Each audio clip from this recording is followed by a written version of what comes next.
So Jerry has me in the hot seat for the first official hot seat of 2022.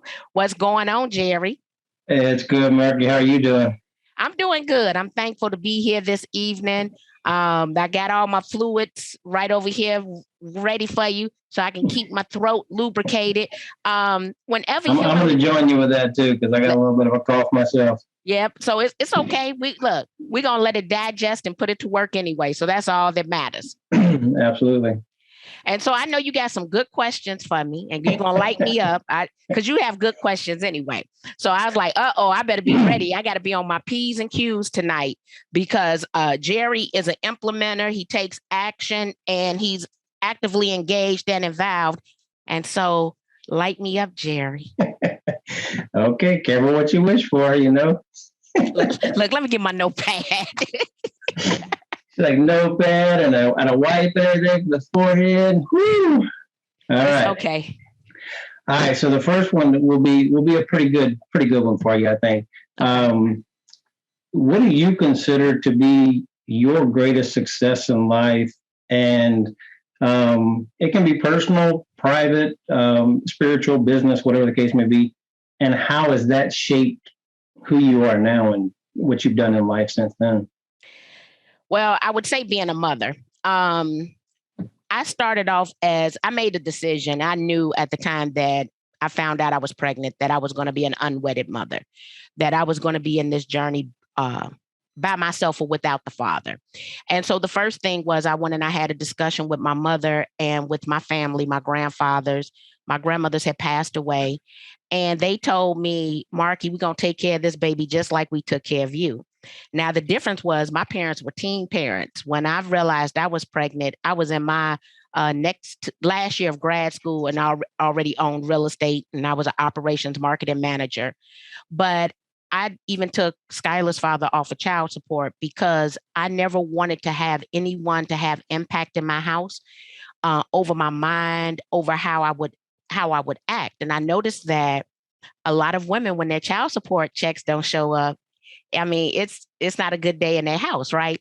And so I said, I'm going to do this. I made this decision on my own. I'm going to handle this on my own. And I won't allow any outside forces to impact my attitude. And I'll only make promises to my child that I can keep. So my goal as a parent was never raise anything you don't want yourself. And I believe in discipline. I'll pop up at school in the middle of the day on you. I'm that mother. And Skylar has turned out better than I had ever anticipated. And I'm still a little rough on him because I'm still his mother, and I have expectations, even though you shouldn't have one, right? I have expectations that he's going to do the right thing and that he's going to do good. So when Skylar became a licensed real estate broker, I knew he always wanted to be a broker. Ever since he was 7 years old, he wanted to sell real estate. And I had made a promise to him that if he went and brought me a degree, I would support him in his entrepreneurial endeavors. And it came to the point that I had to do what I said I was going to do, even though I want him to keep his good job. So when I look at Skylar and I look at Austin, and I realize that I've raised young men that you can see joy in their face, like their eyes are still bright. They still have smiles on their face. They're still polite. They'll still open the door. Then I realized that as a mother, I've done what it was that I was supposed to do. So I consider my children and the joy that you can see just in their face naturally is my major accomplishment. Okay.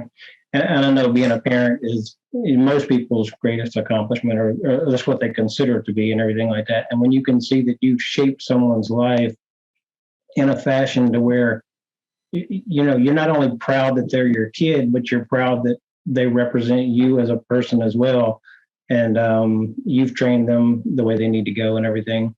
So that's great. And I know that's shaped a lot of what you do.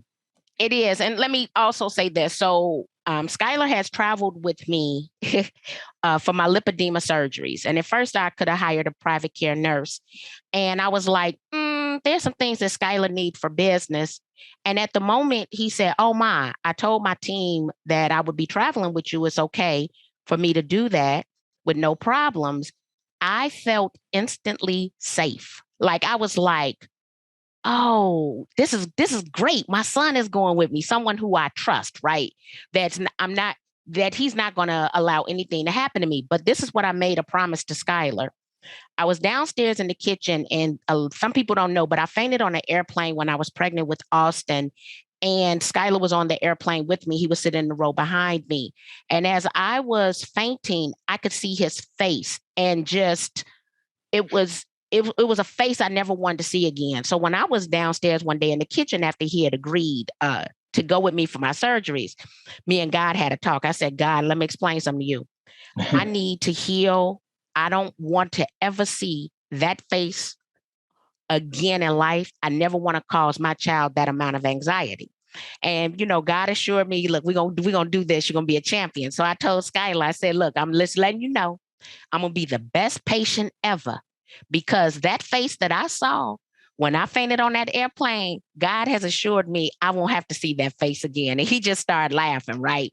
And so the fact that I let a 25-year-old travel with me to California twice to be my caretaker says a lot. And I knew that it was going to be okay.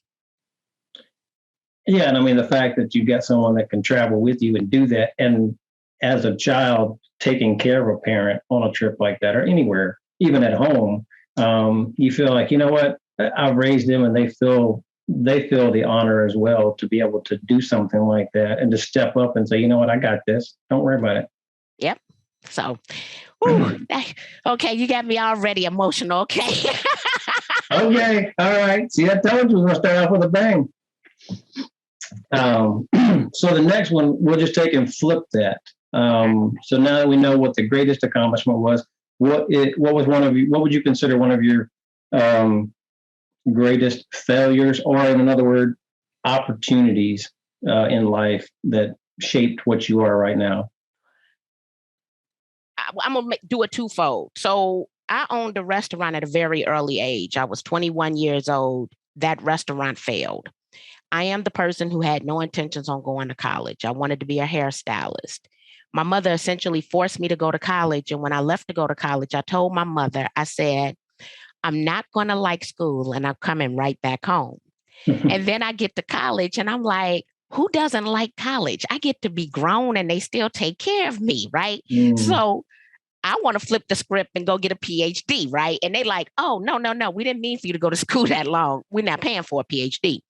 But when my father's sister sued me because I owned the trademark right for Lem's barbecue because I was born and raised in the restaurant business. So the first thing was that failure made me go get a master's degree because I realized that I didn't know everything.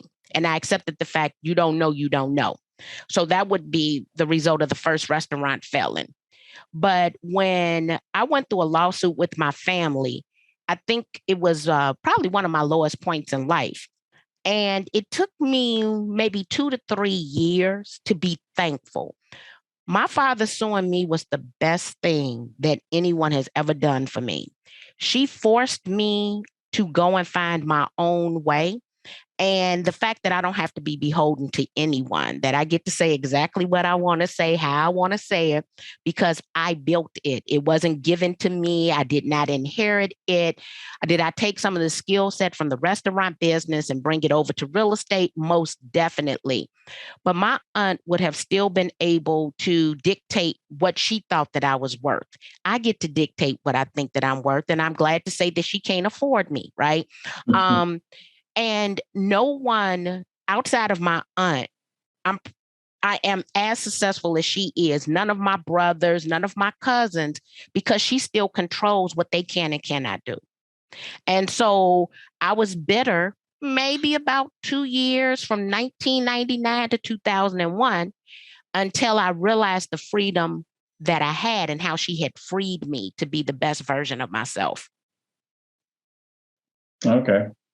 Sometimes we don't realize what we're in until we've come through it. Yeah, I was mad. But now, everybody knows that I'm thankful that she didn't do it for me as a favor, but that is what it was. It was a favor.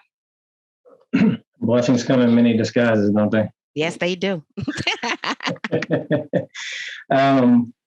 So we all hear and we know that we should read, listen to, watch, dig for information, advice from some of our historical greats, such as, Jim Rohn, Agnandino, Zig Ziglar, etc. But who are some of the modern day greats that you listen to or read, follow, and why? And what have you learned from them? So when I think of modern day greats, I'm going to say that everybody who I'm spending time with in the trenches, volunteering in the world of real estate.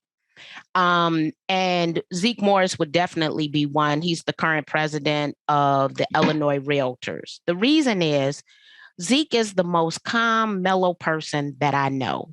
And I'm not necessarily calm, nor am I mellow. I would say he's often my don't step off the curb compass, right? Where I look to him for him to give me advice on what it is that I need to do or not do, or what not to say now, or better yet, don't post that on Facebook, right? I also look to Sarah Ware. She has a unique business in the world of real estate. She's a certified disadvantaged certified business. She is essentially the minority contractor on all Chicago public schools. She is the person and she'll be the next president of the Chicago Association of Realtors. As a result of her, I use Gusto. Gusto to me is one of the greatest things ever. Like when I get my paycheck deposited from my company every 2 weeks, right? She's the one who encouraged me that I needed to have a SEP and a Roth IRA.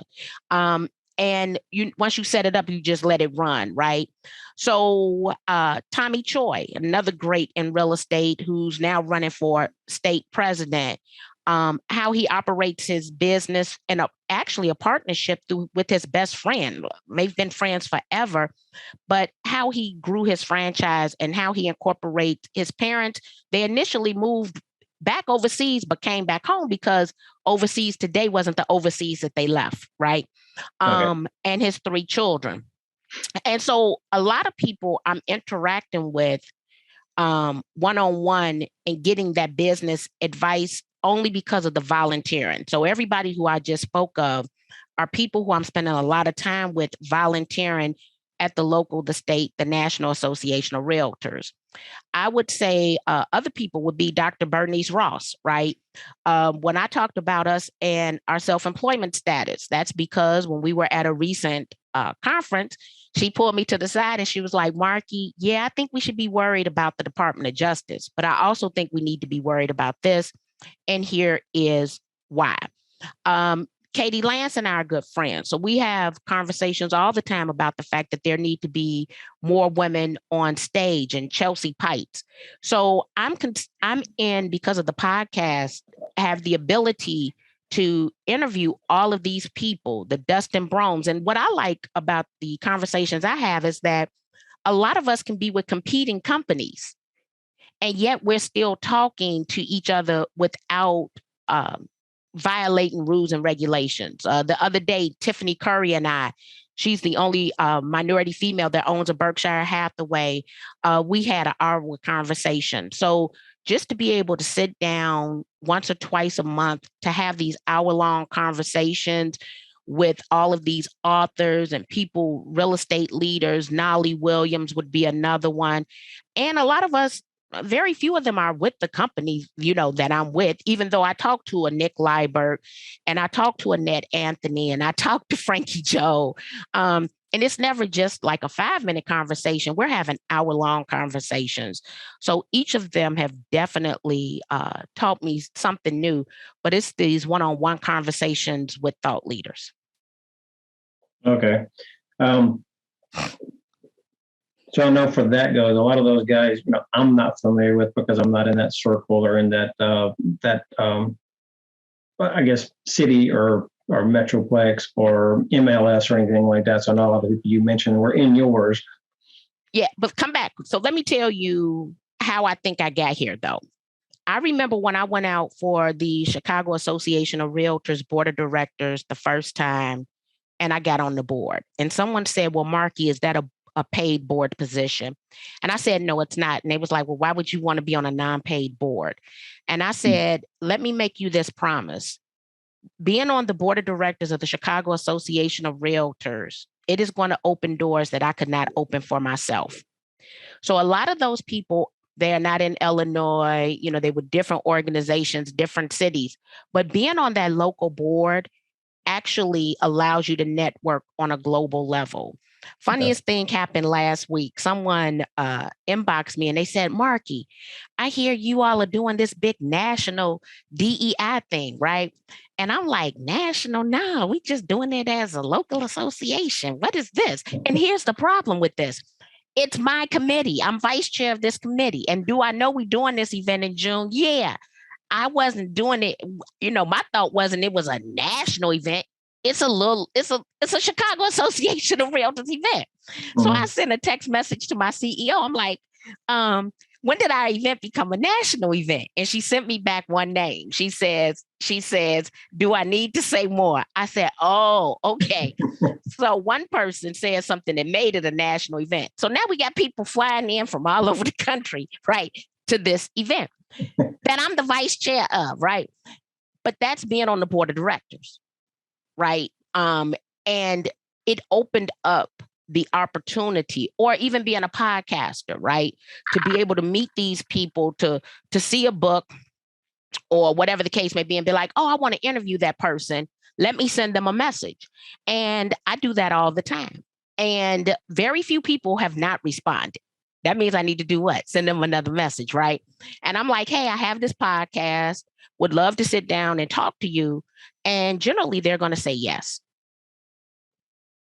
So I'm going to say this, a podcast might help to be able to reach out to all these people, to ask them questions, because I feel like through my podcast, I'm being consulted by all of these people who it would cost a lot of money to be consulted by. And I get to ask them whatever questions I want to ask them.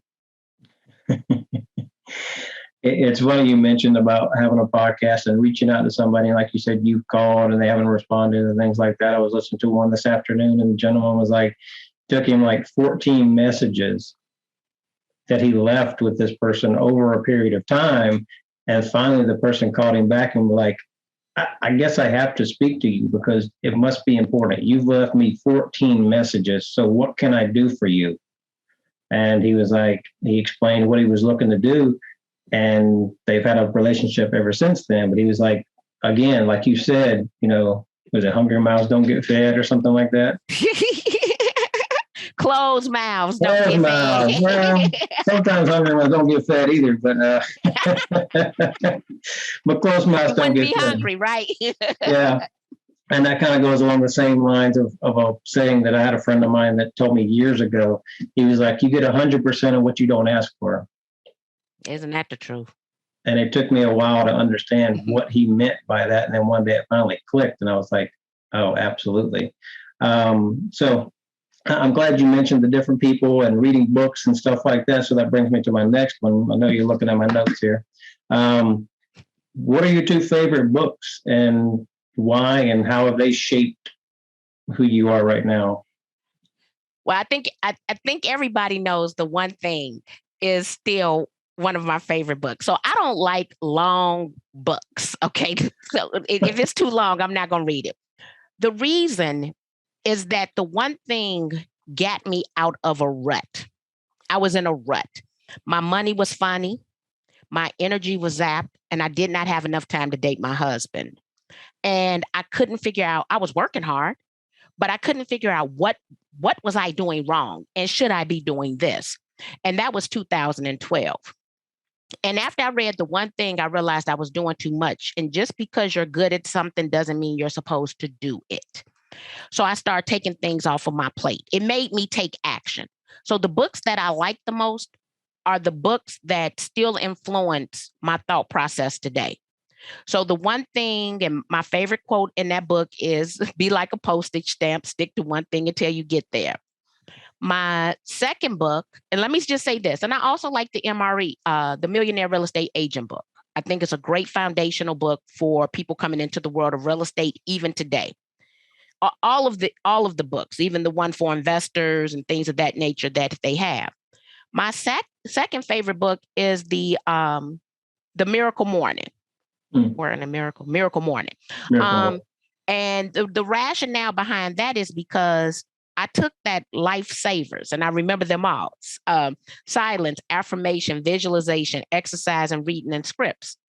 And I've incorporated that into my life. Now, with me having lipedema, my exercising is different. I'm on a vibration plate for 20 minutes a day, right? Right here, I have my gun that I'm using. Okay. So how I'm taking care of my body might look different, but I'm taking that time every single day to get on that vibration plate so that my lymphatic system is working better. I believe Sue is in the group. I'm almost sure she told me to go get that vibration plate. I'm on that sucker 20 minutes every single day. I brought the massage gun in. I do have my silence and affirmation. And someone in the group, I got to get the name right, actually sent me Jesus Calling. Another person told me to get the app. So today in my Facebook post, it came straight out of January the 20th when, what did I say? Don't try to figure out what is happening. That came straight out of here because I'm reading this every single day. So I'm taking a lot of advice from inside of the group. So the Miracle Morning and implementing it, the MREA, I'm giving you some additional ones. The Roadmap to the Profitable 30 for Business Purposes, I think is also another great foundational book. So a little spiritual, right? But how are we going to live the life that we think we should live? And I know what it feels like to have money and not be happy. And that is not a good feeling. It is actually, it feels the same as being broke and unhappy, right? You feel better when you're happy, right? So I was like, when can I have the highest level of happiness and make the most amount of money? But if I don't care how much money it is, if I'm not going to be happy. I know what that feeling is like because it still feel like failure. You know what I'm saying? Like you got all this money, but you can't find no peace, no happiness, even though you got the money. And that feel a little worse to me, as opposed to you thinking the money is the issue. Yeah, money doesn't solve everything. No, it doesn't. It doesn't make you happy either. It doesn't bring you happiness. I mean, yes, it can bring you happiness. It can buy happiness. It can buy things that make you happy, but it doesn't buy happiness. No. So, like you just said, sprinkling in, the spiritual and the business and the personal and everything like that, I think that is huge. I've got the Miracle Morning. It's sitting on my shelf collecting dust because I pick up so many other ones and I start reading those. So it's on my list. He has a phenomenal story. The author does, and the fact that he is now a cancer survivor. When I read the book, he hadn't dealt with cancer, but he had definitely dealt with some issues in regards to a car accident. And from that, what I realized was him and also the author of Giftology, they were both from Cutco. And through that, I realized that Cutco hires or interns a lot of students that attend Christian colleges, because in Christian colleges, just as if you were to attend parochial grammar school or high school, you're taught about faith. And sales, right, is a life of faith because you believing in things not seen, right? And so I understood the correlation. I said, I never knew that. But I started to put it together after I read the book. And then every time I'm reading another book, it's like, oh, everybody worked for Cutco. What do they have in common? Yeah, Cutco's an amazing company. They can make an amazing product. So I can see where some of that would roll off and everything like that. And it's amazing once you get on some type of trail of books or a train of thought or something like that, they all kind of build on each other. And, I'm a true believer that nothing happens by mistake. Nothing. You go, oh, well, I didn't see that coming. Well, you're not supposed to see it coming. It just happens when it's supposed to happen. So two of my other favorites, though, when I start thinking about life and thinking different, it would definitely be Tipping Points and Outliers. Okay. Because now one of the things that I was consistently doing, I was trying to get to my tipping point. So throwing all this good and positivity to tip me over into the next round, right? And you have to also change your spear in order to do that. And that was the one hard thing that I had was changing my spear. But I feel like I'm exactly where I'm supposed to be. Your friends don't necessarily feel that way, but I feel that way. Was that you the other day that said your friends don't like where you're at because they realize they're still where they were? Mm-hmm. Most definitely. And Okay. and I have a friend right now that is working in the same location, same field of work, everything that all of us were doing when we were 20. And I'm like, how does that feel 31 years later that you're at the same identical spot? I don't know. She knows, but I don't know. You know what I'm saying? So some people are exactly where they were. Oh yeah. They just get complacent. They get comfortable. I just listened to one of the new Brian Buffini episodes today, where he's I can't remember the gentleman that he's using in that, but he does a spiel that talks about exactly what you're talking about, how people get stuck and comfortable in a place, and they're there because that's where they're comfortable. They don't look outside that zone. So I'll have to check out the Outliers book. Yep. That was a good one. Okay. So the next one, we'll just kind of shift it a little bit. We all know as realtors that, studying for the exam, passing the exam, becoming a realtor, right? Doesn't really prepare you for being a realtor. In your opinion, what are the top 5 things that a brand spanking new realtor, and I know you got one there, close to you, should do to ensure a solid foundation? And it doesn't have to be 5. I just say top 5 because usually that's a good rule of thumb. So let me say this. A top association just reached out to me the other day, and this is almost their same identical conversation as they're working through their strategic plan.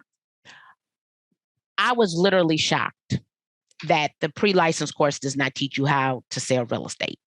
But I realized it probably within 30 days of becoming a realtor member, when I was forced to become a realtor member because I needed MLS access. And I realized at that moment, I didn't know nothing because, one, I'm standing at an association that's asking me for $1,200 and they weren't even in the pre-license book, right? So the number one thing is entrepreneurship courses, because we're entrepreneurs as independent contractors. And no one really understands that they're an entrepreneur. And real estate is often the second, third, or the retirement job of most people. If it is the retirement job, that job did not teach you entrepreneurship. So I think that there's a program called the Network for Teaching, NIFTY, Network for Teaching Entrepreneurs. I think the name has changed, that my son went through in 8th grade. It was a year-long curriculum. I think that we need to have like the Center for Entrepreneurship inside of the world of real estate, because it does not exist. I believe that there needs to be a true sales course. So for 2 years, I was a pharmaceutical sales rep.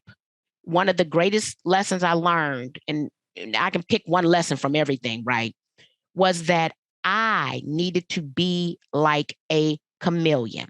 When I walked into the doctor's office, the doctor did not have to adjust to Marky. In order for me to sell Pfizer products, I had to adjust to the doctor. So what I know now is that it's not about me. It's 100% about the consumer. So we need to have a sales class and sales psychology, right? The third class would definitely be some soft skills, I would call them. So one thing, going back to Skylar, when I read his communication, oh my goodness, I feel like I'm communicating with a peer. Now, mind you, he doesn't have the knowledge. He has good communication skills. Right. And it doesn't sound like a 25-year-old. Now, there are people who do business with him because he's copying me on the email and they know his mama, right? No ifs, ands, or buts about it. But everyone has told me, girl, you would never know he was 25 years old because of how he communicates. Now, mind you, sometimes I got to coach him because, your feelings get hurt. That's going to be my number 4th one. So those communication skills. The next one is going back to, and this is a simple skill. When we go back and we look at license law, everything we're doing is on behalf of the client. So there was a time that I would argue a realtor up and down on behalf of my client. Now, my client didn't ask me to argue on their behalf, right? But maybe the person rubbed me the wrong way. I want to get them straight, right? So one day I had a buyers, and the lady selling the unit wanted to take the microwave. So I'm going to go off about the microwave because it was a part of the contract to the buyer. So when I called my buyer client, my buyer, I said about the microwave, she says, Marky, you do know we don't really want the 30-year-old microwave, right? She was like, please don't argue about that, right? Let them take it. Let them take it. She says, but be clear. We don't want to have this discussion about anything else. And so it hit me then. They don't want me arguing, right? So what I started to do was I would ask my clients, do you want me to go hard? Do you want me to argue about it? No one ever told me they wanted me to argue. And it changed how I communicated with other realtors. I became, I guess, friendlier in the transaction, right? Because that's not what my clients wanted me to do. So sometimes we're arguing and we're doing all these things that they never asked us to do in the first place. So going back to what does your client want? And ask them how they want you to communicate. And I think that I have more respect in the industry from being less argumentative. Yeah, you catch more flies with honey. Exactly. And so the entrepreneurship, the sales, the soft skills or the communication skills, understanding who you work for, and then having a business plan. I mean, but that goes back to the entrepreneurship. So if we had an entrepreneurship class, we would have a business plan. And let me tell you why I think that's important. I see so many people on Facebook talking about their friends won't support their businesses. If your business is being built on the support of your family and your friends, you don't have a business. Mm-hmm. Because if you were to look at the numbers, you would realize that most of your friends and family aren't your target audience anyway for whatever the product or service is that you're trying to provide. Okay. And so when I see that post, it just aggravates me because if this is what you building a business on, can they give you a start? Yes. Are they going to be able to build and sustain your business? Absolutely not. Because you're going to do a business plan. You're going to understand who your target audience is. You're going to have marketing and sales. And without those, we're working on a hobby. We're not working on a sustainable business. Okay. And that makes perfect sense because I mean, you have friends and you have family, but you only have so many. Yes, they can refer business to you, and you would like them to do that and everything like that, but they're not the crux of your business. That's like with me. Yes, I support friends on different endeavors they have, but I mean, I'm not their sole source of support. So I can understand that. And then when you mention the entrepreneurial courses and things like that, I mean, yeah, there's people that went out there and got a real estate license because I won't say it's the cheapest and it's not the easiest to entry because if you don't do business, obviously over time it costs you money, but the barrier to entry is very low for real estate. So, and they get into it and they just go and they have really no idea what the business is like. There's no, like you said, communication skills. Like you said, Skylar and his communication skills, that goes a long way because some people don't know how to communicate. I talked to an agent today to ask a question, and he was very blunt and very, anyway, the conversation was like 10 seconds long. And I got the answer I needed, but that was pretty much it. He didn't ask if I had any other questions, didn't ask, nothing. It was just boom, boom, boom. Is that all? Okay, thank you, bye. And he was gone. Exactly. So here's what Skylar, this listing is under contract, but I told him, I said, look, all my referrals, I told him, I said, I want to be the co-listo, right? I don't want to be the co-listo, nothing else. Because then people start coming straight to me. And I'm getting all of these random communication. I don't know the name.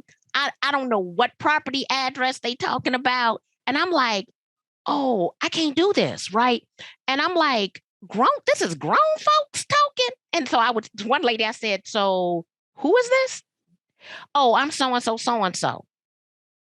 That should have been in the initial communication. Yeah. What property are you referring to? I'm like, that should have been in the initial communications, right? And so, yeah, just how to communicate effectively with people, even what timely might mean. But I'm seeing that there's entrepreneurship, the sales skills. A lot of people think it's about them. It's not. That I believe should be the core foundation, but most associations aren't offering those classes. You can get it through some of the different designations and certifications.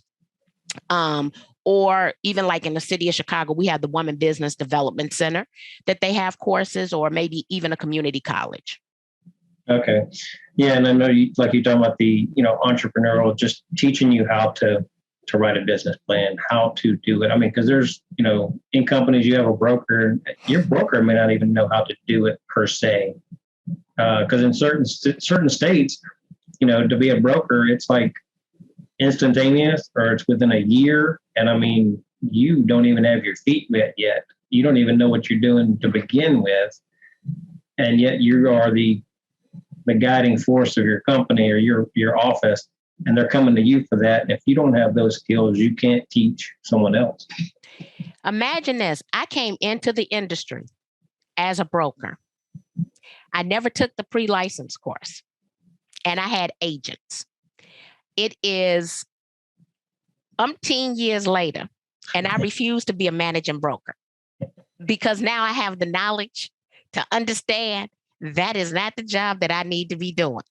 So Nick is Nick is our broker owner. Eve Benton is my managing broker. And I love to tell people, go ask Eve. go ask Eve. Okay. So that kind of leads into my next question, but not really. I know you're a coach. You do coaching predominantly. You do speaking and things like that. So let's just take that hat off and set it aside that you're not a coach. Okay. You may be a broker. You may just be another agent or whatever like that. But what are your thoughts on coaching? Like if you were not a coach and I asked you this question as an agent, you were my broker or something like that, and I was like, what is your opinion of coaching?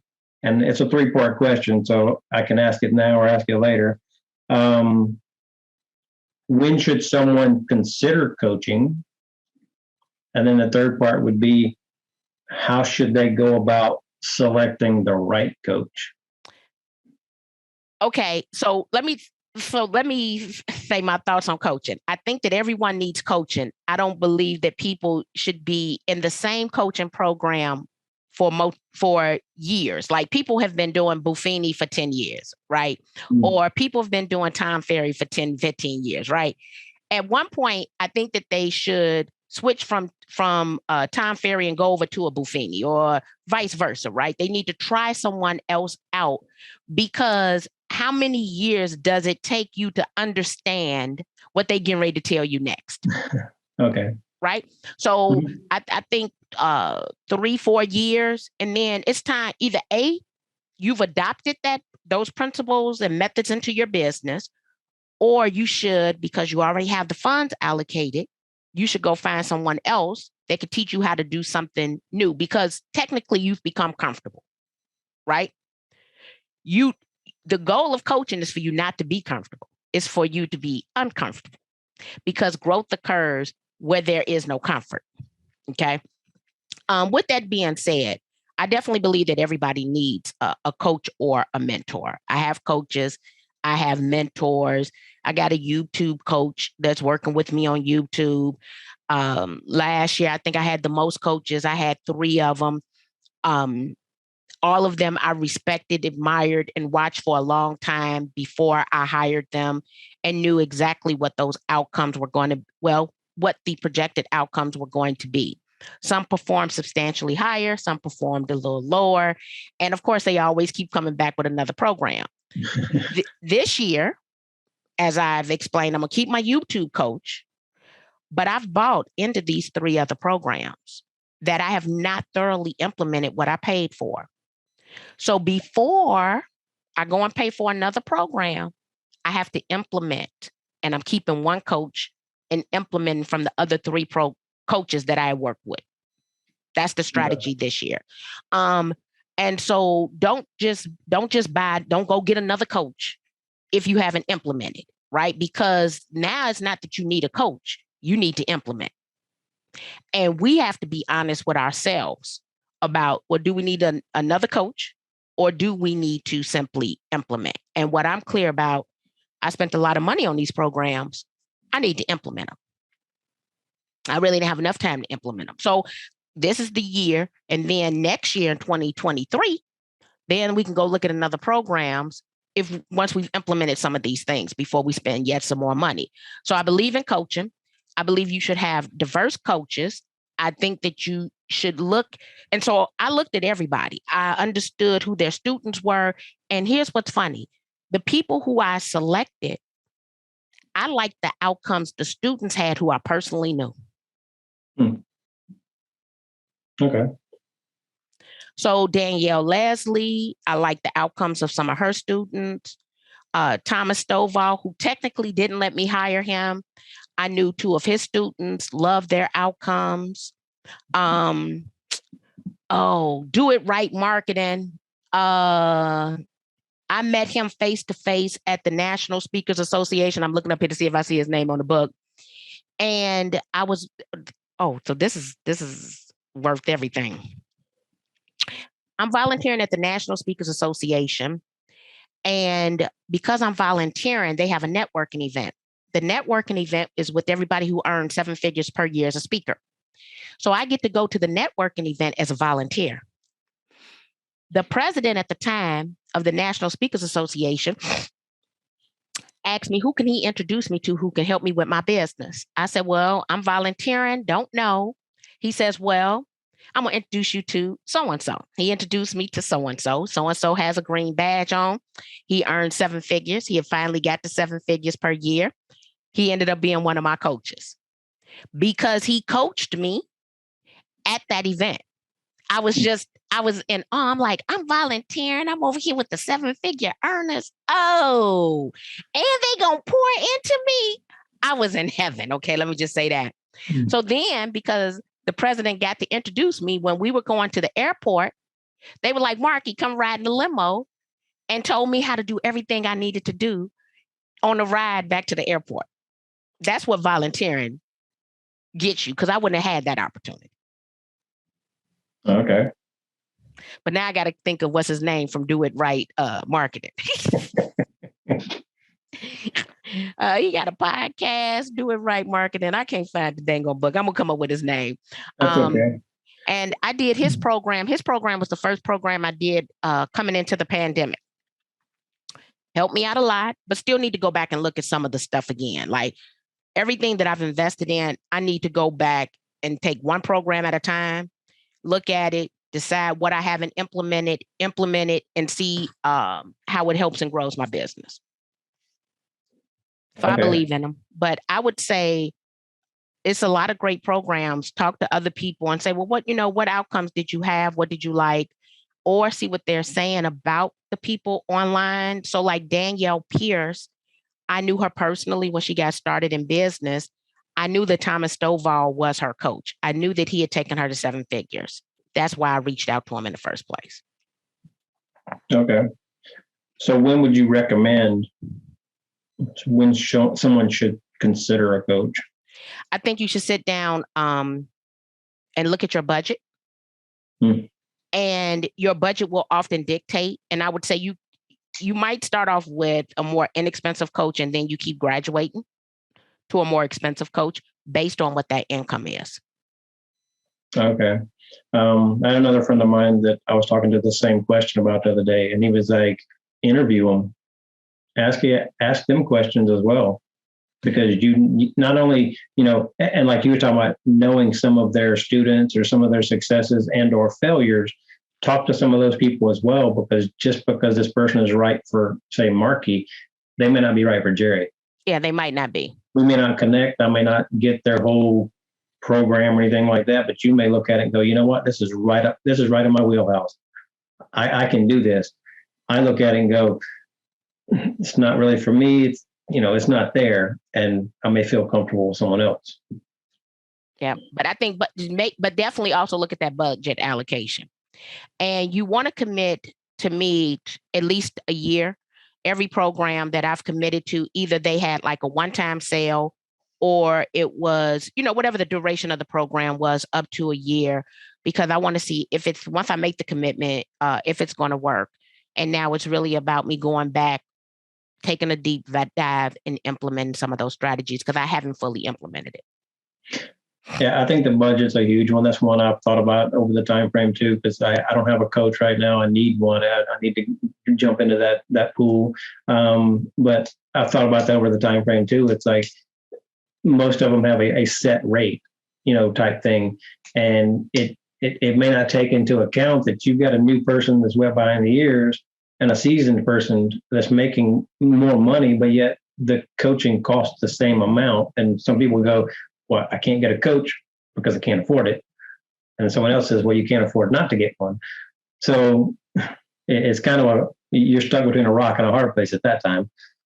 Yeah, you are. But I definitely think that everybody needs coaching, just to help, with strategy.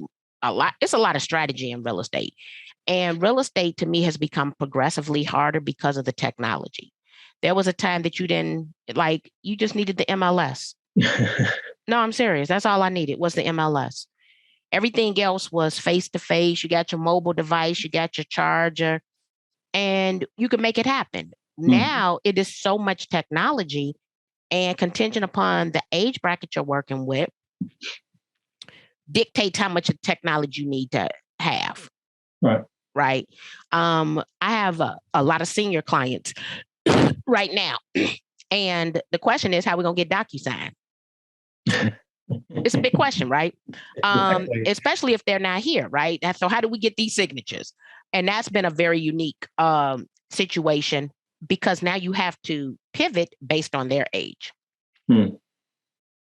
Yeah, you're right. What are you going to do? Go print it out, take it to them, have them come by your office? I mean, there's a lot of different ways to do it. Yeah. But if they're not comfortable with it, or they just don't understand it, I mean, you can walk them through it, but it is definitely a challenge. And I'm glad you bring that up, because I think you're looking over my shoulder, some of my notes. So because you kind of lead into the next questions. No, I'm not looking along the over. way. What's that? I'm not looking over. No, you see nothing. So bringing that point into it, the fact that there's a lot of stuff going on, and you got to know a lot of things. What would you recommend for a new agent, or even a seasoned agent, because we keep bringing those two into play, to do, not to get overwhelmed or bogged down in the day-to-day task that we have, and the multiple hats that we wear? And I know you talk about planning and having a daily schedule and things like that, but like to keep someone from just, keeping their mind straight. This is going to sound crazy. Even though I think that they should do an 8x8 in the morning, right? Find out about their sphere of influence and their forward. I think that they should disconnect from listening to what other people are doing, if it's not going to be intentional. And the reason is because it can suck up a lot of your time. So when I have a lot of projects and work to do, people think I'm on social media all the time. there are days that I am not on social media 9 to 5 at all because I have to get this work done, right? So, they say work on your business or in your business. So you have to put the phone to the side and do the work that is on the plan. It also helps if your significant other buys into you being an entrepreneur. So I'm seeing that I've had my opportunity to date quite a few people while being in real estate before I got married. Everybody was not supportive of me being an entrepreneur. Just so happens my husband's a locomotive engineer, so he works crazy hours anyway. So I can't complain about his schedule. He can't complain about my schedule. It works out really good. And there are days that you're not going to get it all done. It doesn't get to come off the schedule. You now have to look at the schedule and slide it over. Right. So today I was diagnosed with COVID, right? I had to slide things over. It still got to get done. It won't get done today, but it still has to get done. So I just took it and slid it right on over, right? When can I do this? Do I have to do this? What are the deadlines? So what I like to start with are what are my deadlines? When I look at my deadlines, these are things that are mandatory you have to do. And then if you have to build a new website, well, if we got to go to closing and we got to make sure the property's broom swept clean, I need that to occur in order to get this check. And the website essentially is to bring in new business. Once I do this, I can put the website, but the website shouldn't come before this time frame. Okay. So a lot of, when you go back to those 5 classes, I'm going to say project management. There you go. Yeah. You can add that one to it as well. Because that's what we're doing. Each real estate transaction is a project, but our website is a project. Our social media marketing is a project.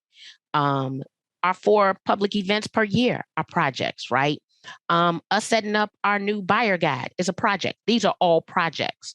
And we all need to make money. So we need to start with the income generators.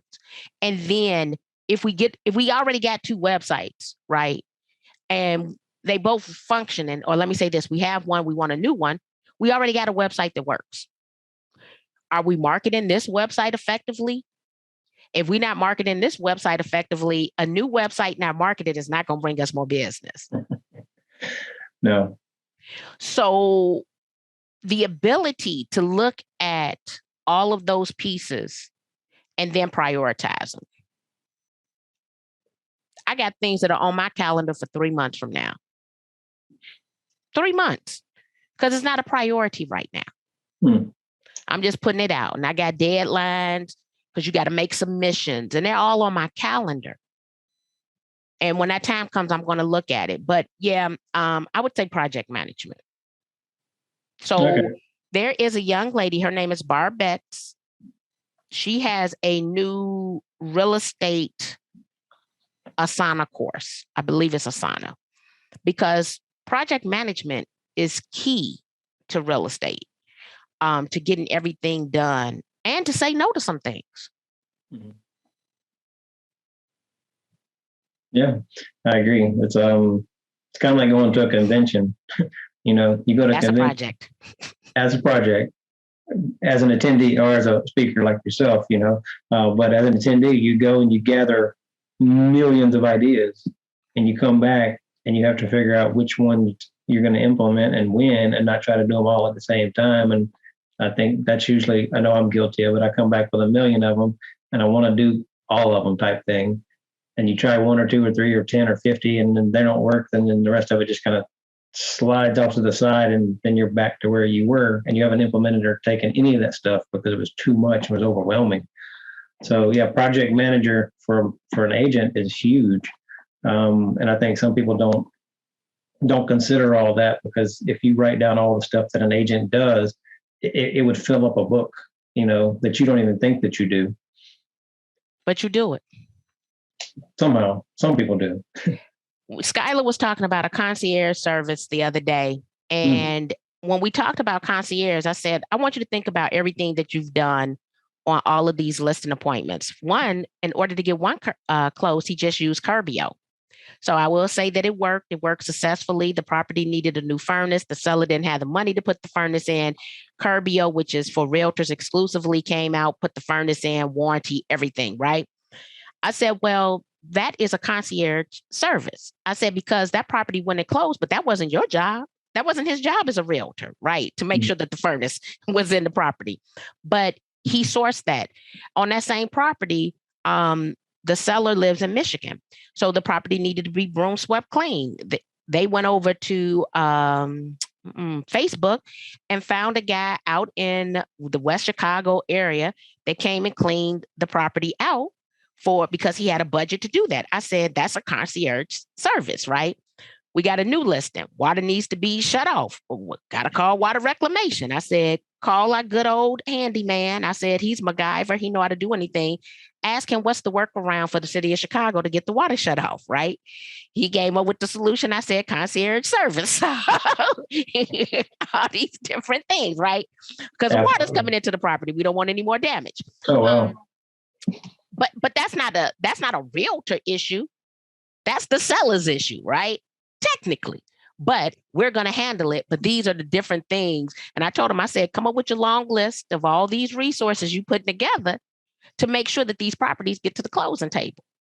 Because anything other than what's in that list agreement is an additional service. Right. And if you provide service to people, now, granted, some of this stuff, like you said, you shouldn't be doing, but if you've got a contact for it, or a dirty dozen, as most people call it, so you can call up the plumber or the electrician or whatever the case may be, and you can make this transition so much easier and so much better, they're going to look at you and go, dang, I'll do business with him again because I don't have to worry about anything. But then going back to your original comment earlier, there are certain things that you think they're worried about that they might not be worried about. So you have to have that conversation with them to say, okay, do you have somebody do you have a handyman that you go to all the time? Yes. Okay. Call them up. Let's get them over there, whatever the case may be. But again, providing that service to them because you're going to get those referrals back tenfold, hopefully. I'm loving the dirty dozen. And here's what's kind of funny. Every deal that we've closed as listing agents are all of my friends' parents and grandparents. And someone told me recently that baby boomers don't necessarily listen to us, but for some reason they listen to our kids, which is mind-boggling to me, right? And I'm seeing it, right? That they just love talking to Skylar. Maybe he gives them hope. I don't know. But he gonna get it done for them. They need it cleaned out. You need a head. He can figuring it out. He putting his little Rolodex together. Mom, who'd I call? This water, it's just coming into the property. Let's do this. Look, I even said call Zeke Morris. He's the state president. I said, call him. We got somebody over rock and water reclamation, and then call the handyman to see what the workaround is. So, yeah. Yeah, the dirty dozen. I've heard that throughout my career as far as getting you that trusted sources of people that you can call, regardless of what it is. And it could be 24 people. It's just a name. But it's just, who do you know that you can call to get the job done when you need it done, that you trust and you would recommend to anybody because they do good work and they take care of their clients and your clients. So flipping all that up, you mentioned earlier about social media. So, and I know that's one of your that's right up in your wheelhouse right there. So on social media, what is your advice to someone? And I know we've got a lot of new people on here and things like that. So this is one reason I'm asking this question. What's your advice for someone on how to break out of their circle of influence and grow their audience and appeal to a greater audience?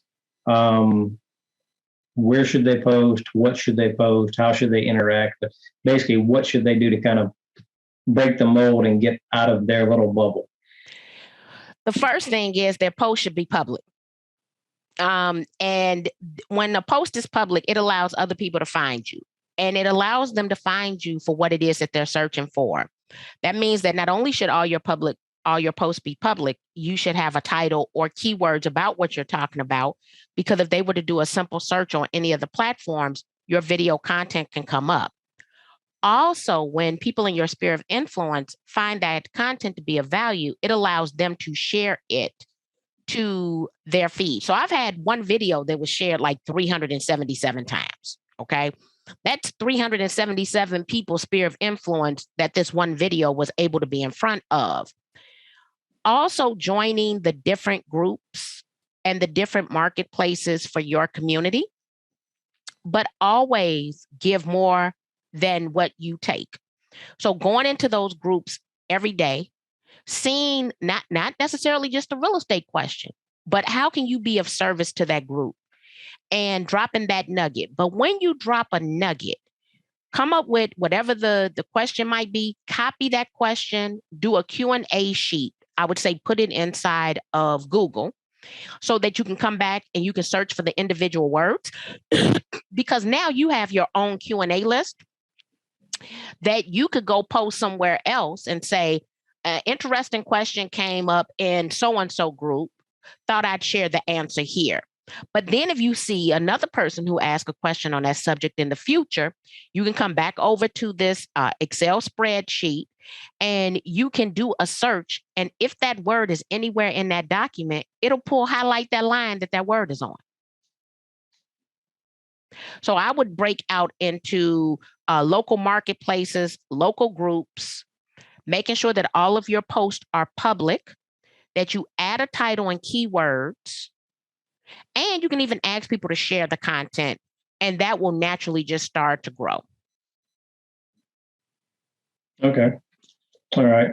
Because I know for some people, it's just one of those, hey, I posted here and I got like 3 people look at it and it's the same people all the time. And you don't know where it's going from there and things like that. So again, that's where, okay, how do you get it to exit that particular group and go farther? And then again, you never know how far things go anyway. Yeah. And just a call to action, share this post because I've never asked those people to share those posts, but when those posts are valuable to people, they will share it. Okay. They will share your post because I have a lot that have been shared, but I've never asked. So adding that call to action, if you find this to be of value, please share. Would be a couple of things, but a lot of people aren't making their post only to their friends. Make it public. Add a title, especially if it's a video, and keywords to the post, because when people are doing a general search on any of the platforms, that content will come up. Okay. So a few tweaks to what they're posting and where they're posting to. Okay. And what's your favorite platform right now? Probably Facebook. Facebook and Instagram are at the top. Facebook and Instagram. Yeah, since you're recording on their site, Meta, you have to mention that. So, Facebook has been very good to me. And let me tell you another thing I want everybody to think about. Right now, you can monetize Facebook, Instagram, and YouTube. You could have monetized YouTube a long time ago, but Facebook through Metaverse is allowing up to $35,000 per month in income. I would definitely want you to start looking at creating more reels and putting yourself in a position to be able to monetize, especially with this whole Metaverse and cryptocurrency and NFTs. It's real. It's another form of income.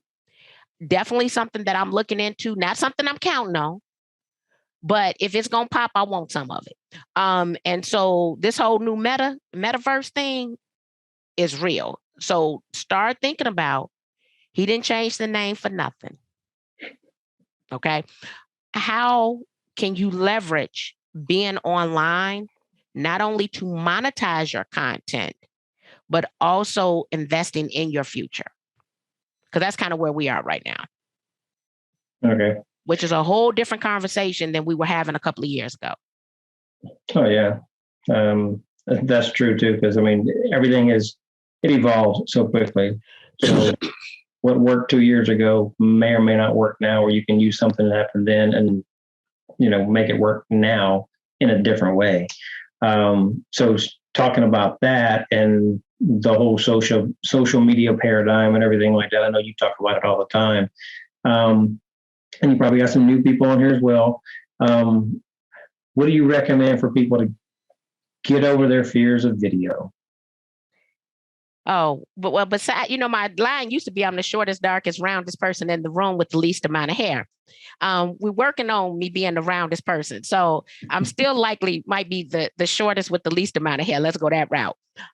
People do not care about how you look. And my most popular videos, I think I look my absolute worst. But that one video that I did on behalf of the Chicago Association of Realtors, they did not ask me to do it. It's been viewed over 50,000 times. The CEO of the Chicago Association of Realtors corrected me at the Realtor Conference and Expo. It raised $88,000. Now, when you create a video that raises $88,000 to give grants out to small businesses across the city of Chicago, it kind of changes how people talk to you. Just want you to know that, right? So my name is good in these Chicago streets right now. But I was willing to be vulnerable. And video has changed everything as it pertains to my business. The fact that I've been home since November the 16th, essentially on medical leave.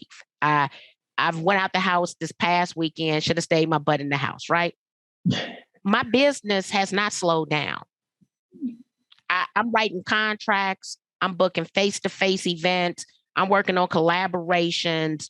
People know me when I do go to the grocery store, and it is because of the video. The videos will outlive you, but this is the one thing. You have to be who you say you are at all times. So if someone was to see me check somebody in the grocery store curse, it wouldn't shock them because they know I've cursed before, right?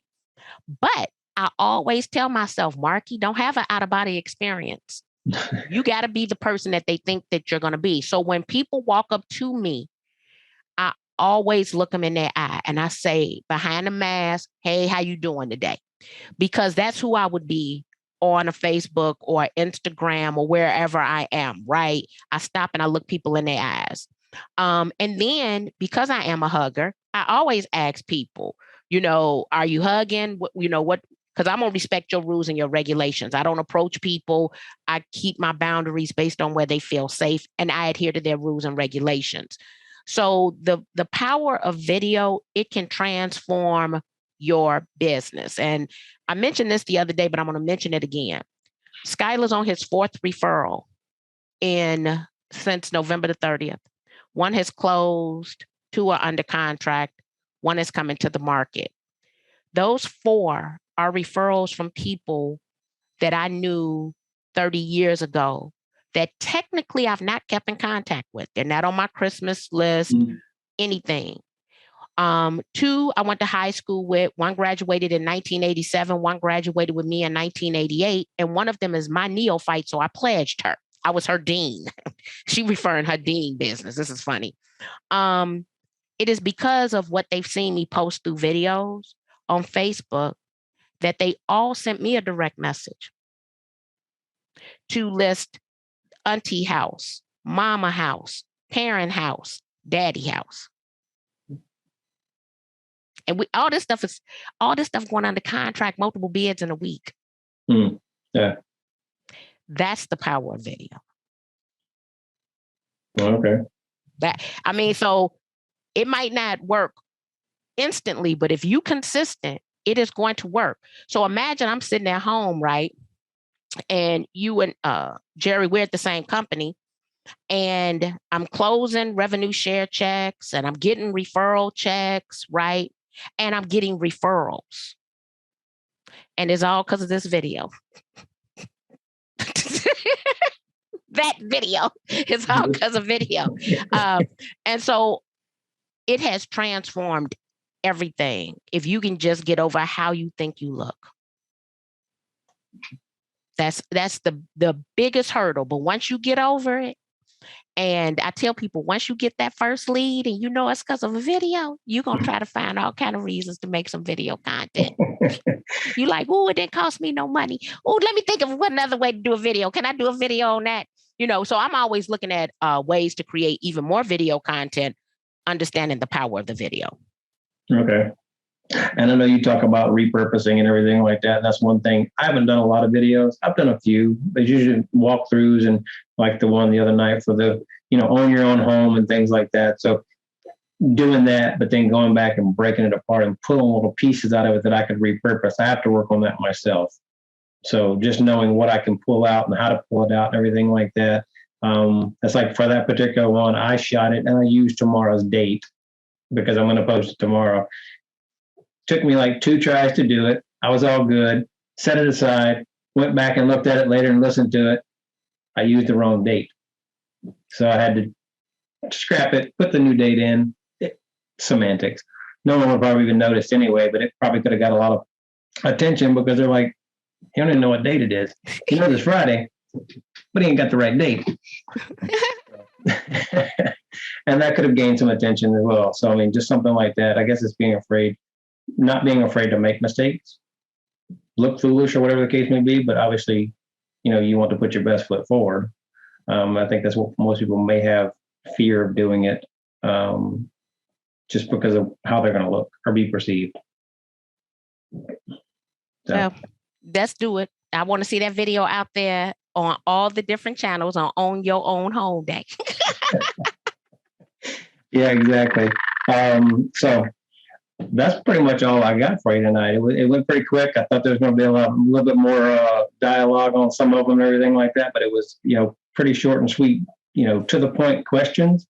I didn't beat you up too bad, I don't think. You didn't beat me up too bad, but you came prepared, and that's how I wanted you to come. So, well, I feel happy that you selected me to be that, and I'm happy to be the first male video person of this year, and you are, and the first hot seat male person. Period. Yes, you are, and I paid attention to that, Jerry. And look, I looked at it. I paid attention. I'm like, I don't know where the men at. The women in this group, they fire, right? They all over it. And I was like, oh, thank you, Jerry. And you gave me some good video content. I was elated. And I said, and that's my man, Jerry, too. So I'm glad that you participated.